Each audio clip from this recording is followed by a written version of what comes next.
Get ready with me using a full face of new makeup product. For base, let's try the new and improved formula of the Clio Kill Cover Cushion Foundation. If you've been a fan of K-Beauty, I'm sure na-try nyo na rin to.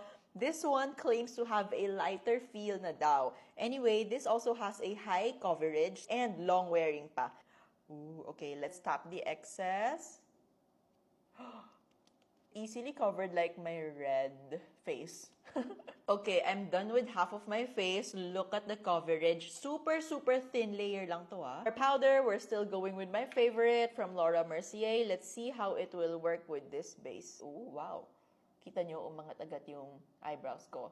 Let's see if we still need to fill in my brows. So far, nako-color niya yung brow hairs ko ah. Okay, wow, look at my brows. It looks so bushy. I did not fill this in. The only use this is C Brow Volumizing Gel and it really works. Super nice ha. For contour, of course, we're still using this Peripera V Shading Contour Stick kasi naman, it's so easy to use and it is TikTok famous for a reason. Super natural lang like the contour it gives. Oh, look at that. I love how it gives me like an instant nose job. For blush and lips, we're using this Lip Cheek Tap. Look at the packaging. It's so cool. Oh, yung color here is like the same shade. So this is in the shade 04.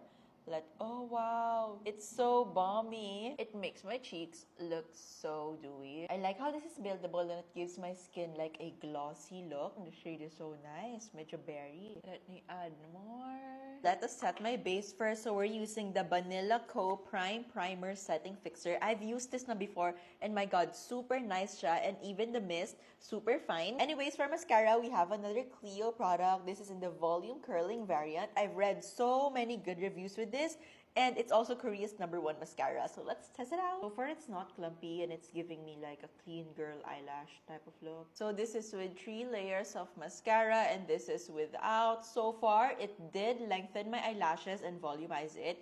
And it's holding the curls really well, ha. By the way, I want to see if this product leaves a tint. So, so far, there's a tint. Nice. And here's the finished look. Let me know if you want a wear test of this cushion.